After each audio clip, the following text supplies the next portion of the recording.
स्वागत है आप सभी का रिश्तों की आवाज़ चैनल पर। आज की हमारी कहानी है प्यार बड़ा या फर्ज। मुझे पूरा भरोसा है मेरे भगवान पर, मेरे राजवीर जी ज़रूर वापस आएंगे। रेजिमेंट में भर्ती हुए अभी उनको पूरा 1 साल भी नहीं हुआ है और आर्मी वाले कहते हैं कि गायब हो गए हैं। अरे मेरे राज कोई वस्तु है क्या जो मिल नहीं रहे? राजवीर जी ने मुझे बताया था कि उनकी ड्यूटी कश्मीर बॉर्डर पर लगी है। आखिर मुझसे बात करे बगैर नींद ही कहाँ आती है उन्हें। पर अब तो 2 दिन होने को आए हैं, उनका कोई फोन क्यों नहीं आया? कहीं कुछ नहीं, ये मैं क्या सोच रही हूँ। जरूर फोन करेंगे वो मुझे। वो मुझसे बात किए बिना रह ही नहीं पाते। श्वेता तब से बस यही सोच रही थी। आज श्वेता को राज का इंतजार करते करते 4 दिन हो गए हैं, पर राज का कोई फोन नहीं आया। अब श्वेता गुमसुम और शांत रहने लगी थी। श्वेता के माता पिता को भी अब श्वेता और राजवीर की फिक्र सताने लगी थी और राजवीर का भी कुछ पता नहीं चल रहा था। श्वेता बस यही सोचती रहती थी, पता नहीं कहाँ होंगे राज, जाने किस हाल में होंगे। भगवान करे जहां भी हों सुरक्षित हों। 6 दिन से लापता हैं, लेकिन अभी तक उनकी कोई खबर नहीं आई। वैसे भी सिपाही को कौन पूछे? कोई नेता या अफसर होते तो अमेरिका से भी खोज लाते, पर हम गरीबों को कौन पूछे? बार बार मेजर साहब को फोन लगा चुकी हूँ। पता करो साहब, मेरे राज कहाँ हैं? पर हर बार उनका एक ही जवाब होता है, हम अपनी तरफ से पूरी कोशिश कर रहे हैं। काश कोई मेजर साहब से बोले कि अगर कोशिश मन लगाकर की जाए तो सफलता जरूर मिलती है।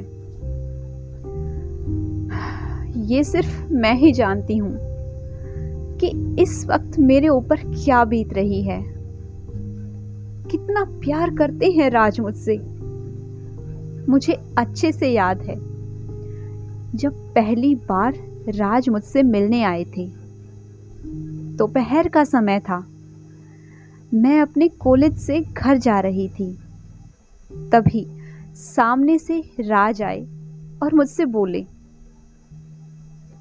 क्या तुम ही श्वेता हो?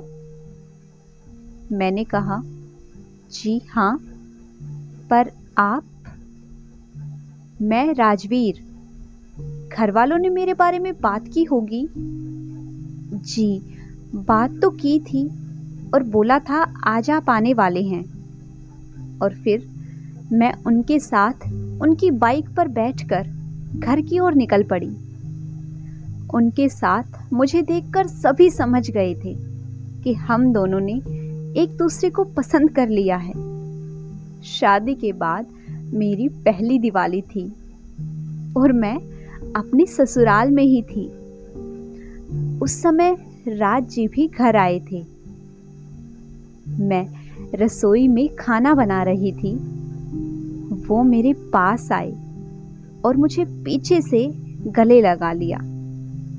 फिर मुझसे बोले, अब की बार पूरे 2 महीने के लिए आया हूं। तुम्हारे साथ बिताए हर एक पल को अपनी यादों में कैद करके ले जाऊंगा। उनकी ये बात सुनकर मैं शर्मा गई थी। अभी राज जी को आए हुए 1 सप्ताह भी नहीं हुआ था कि अचानक सभी फौजियों की छुट्टियां कैंसिल हो गई और जो छुट्टी लेकर अपने घर आए हुए थे उनको आदेश मिला कि जल्द से जल्द वापस आ जाएं। राज ने मुझसे बोला था वो जल्दी आएंगे। मेरी आंखें राज जी के आने की राह तकती रहती हैं, जैसे मुझसे बार बार बस यही सवाल करती हूँ, राज कहाँ हैं आप? वापस आ जाइए ना जल्दी। आपको पता है, जब से आपसे बात होनी बंद हुई है, ना तो मुझे भूख लगती है और ना ही नींद आती है। अरे, भूख और नींद से याद आया, शादी से पहले जब आप किसी बात पे मुझसे रूठ गए थे और बोल रहे थे, अभी मैं बहुत बिजी हूं, मैं कुछ दिन बात नहीं कर पाऊंगा। और मैं इतनी पागल कि मैंने आपके इस बेरुखे व्यवहार से जाने क्या क्या दिमाग में सोचना शुरू कर दिया था। उस रात ना तो मैंने खाना खाया था और ना रात भर मैं सो पाई थी। आपको क्या पता मेरी हालत के बारे में? आपने तो पूरे 3 दिन मुझसे बात नहीं की थी और ना ही एक बार भी मुझे देखा था। आग लगाई और खिसक लिए। प्यार में ऐसा ही तो करते हैं लड़के। श्वेता अपने घर की छत पर खड़ी इसी इंतजार में थी कि शायद मेरे राज जी की कोई खबर आ जाए। श्वेता रोज शाम को छत पर खड़ी होकर अपने राज का इंतजार करती थी। उसे भरोसा था कि उसका राज जरूर घर आएगा। शाम को कुछ फौजी एक तिरंगे में लिपटे हुए बॉक्स को कांधे पर उठाए उनके घर आए। फौजियों के पीछे गांव वालों की लंबी कतार थी। उन्होंने वो बॉक्स श्वेता के घर के आंगन में रख दिया। श्वेता दौड़ती हुई छत से नीचे आई और बॉक्स के एक ओर से ज्यों ही उसने तिरंगा हटाया, उसके मुंह से एक चीख भरी आवाज निकली, राज! और ऐसा कहते ही वो बेसुध होकर गिर पड़ी। आज राज ने साबित कर दिया था कि एक फौजी को सबसे ज्यादा अपने वतन से प्यार होता है। राज का पता लगाने वाले अधिकारियों का कहना था कि राज के सीने में कुल 12 गोलियां लगी थी। जंगल के जिस बीहड़ स्थान पर उसकी लाश मिली थी, उसके पास ही 4 आतंकवादियों की लाशें भी मिली थी। मतलब साफ था कि राज ने 4 आतंकवादियों को ढेर करने के बाद देश के लिए अपने प्राणों का बलिदान कर दिया था।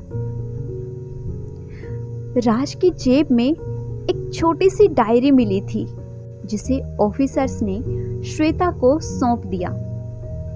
श्वेता ने कांपते हुए हाथों से डायरी खोली।